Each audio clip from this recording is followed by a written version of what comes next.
அனைவருக்கும் வணக்கம். அடியேன் சிவன்தாங்கல் சிவதனுசு. நம்ம சிவாலய திருப்பணி பண்ணிட்டு வந்துட்டுருக்கோம். கூடிய சீக்கிரத்தில் பிராண பிரதிஷ்டை நடக்க போகுது. இறைவன் நம்மளுக்கு கோவில் திருப்பணிக்காக ஒரு வழியை காமிச்சிருக்காரு.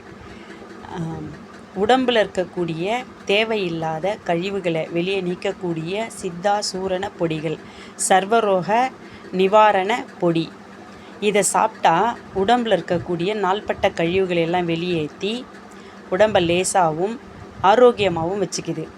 அடியேன் இதை பண்ணி இது மூலமாக வரக்கூடிய வருவாயை வைத்து திருப்பணிக்காகவும் கோவில் தேவைக்காகவும் பூஜைக்காகவும் இந்த சின்ன ஒரு வியாபாரத்தை அடியேன் ஆரம்பிச்சிருக்கிறேன்.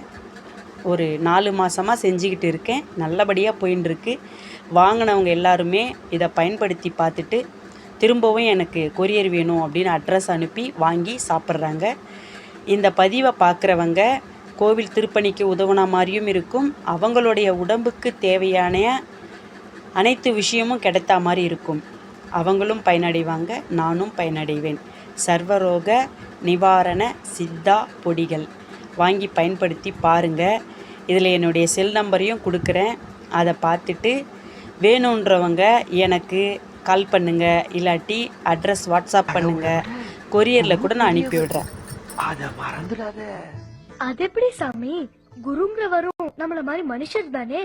மனுஷர் தான், ஆனா கடவுள் இந்த கலியுகத்துல நேர்ல வந்து வழிகாட்ட மாட்டார். குரு மூலமா தான் வழிகாட்டுவார். குருனா இருளை நீக்கிறவர்னு அர்த்தம். எவன் ஒருவன் தான் குருவை பெருசா மதிக்கிறானோ அவன் மிக பெரிய மனுஷனாகியே தீர்வான். ரொம்ப சந்தோஷம் சாமி.